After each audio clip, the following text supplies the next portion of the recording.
சாலை விபத்தில் படுகாயமடைந்ததாக மருத்துவமனைக்கு கொண்டு வரப்பட்ட இளைஞர். உடலை மருத்துவமனையில் போட்டுவிட்டு தப்பி ஓடிய நபர்கள். விசாரணையில் வெளியான திடுக்கிடும் தகவல்.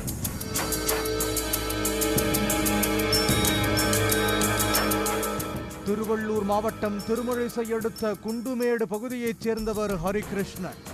ஆட்டோ ஓட்டுநரான இவருக்கு கற்பகம் என்ற மனைவியும் 2 மகன்களும் உள்ளனர். இந்த நிலையில் இரவில் வீட்டில் இருந்தபோது காரில் வந்த கும்பல் ஒன்று அவரை அழைத்து சென்றதாக கூறப்படுகிறது. இரவு முழுவதும் ஹரிகிருஷ்ணனின் மனைவி தொலைபேசியில் அழைத்த போதும் அவர் அதனை ஏற்கவில்லை. இந்த நிலையில் காலை ஹரிகிருஷ்ணனின் செல்போனில் இருந்து கற்பகத்திற்கு அழைப்பு வந்துள்ளது. அதில் ஹரிகிருஷ்ணன் விபத்தில் சிக்கி சோழவரம் அருகே உள்ள தனியார் மருத்துவமனையில் அனுமதிக்கப்பட்டுள்ளதாக தெரிவிக்கப்பட்டுள்ளது.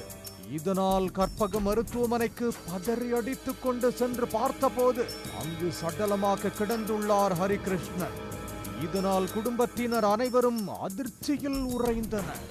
இது தொடர்பாக மருத்துவமனை ஊழியர்களிடம் விசாரித்த போது ஹரிகிருஷ்ணன் விபத்தில் சிக்கியதாக 4 பேர் காரில் அவரை மருத்துவமனைக்கு கொண்டு வந்ததாகவும், பரிசோதனை மேற்கொண்ட போது ஹரிகிருஷ்ணன் ஏற்கனவே உயிரிழந்து விட்டதாக தெரிவித்ததாகவும் கூறியுள்ளார். இதையடுத்து 4 பேரும் சடலத்தை மருத்துவமனையிலேயே விட்டுவிட்டு அங்கிருந்து தப்பிச் சென்றதாக மருத்துவமனை ஊழியர்கள் தெரிவித்துள்ளனர்.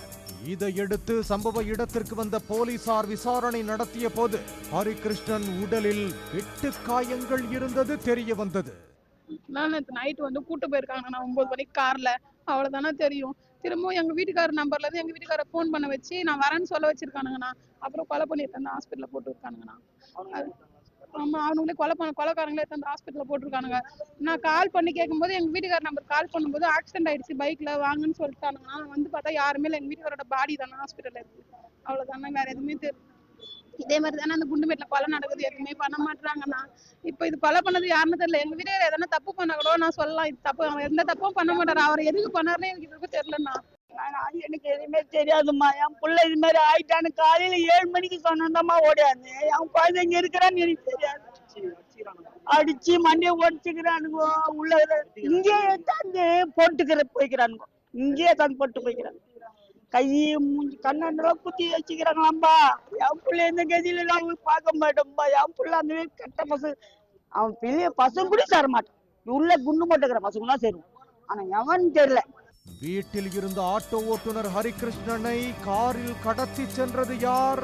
அவரை கொலை செய்ய காரணம் என்ன என வெள்ளவேடு போலீசார் விசாரணை நடத்தி வருகின்றனர். உடனுக்குடன் செய்திகளை தெரிந்து கொள்ள சன் நியூஸ் பெல் ஐகானை கிளிக் பண்ணுங்க.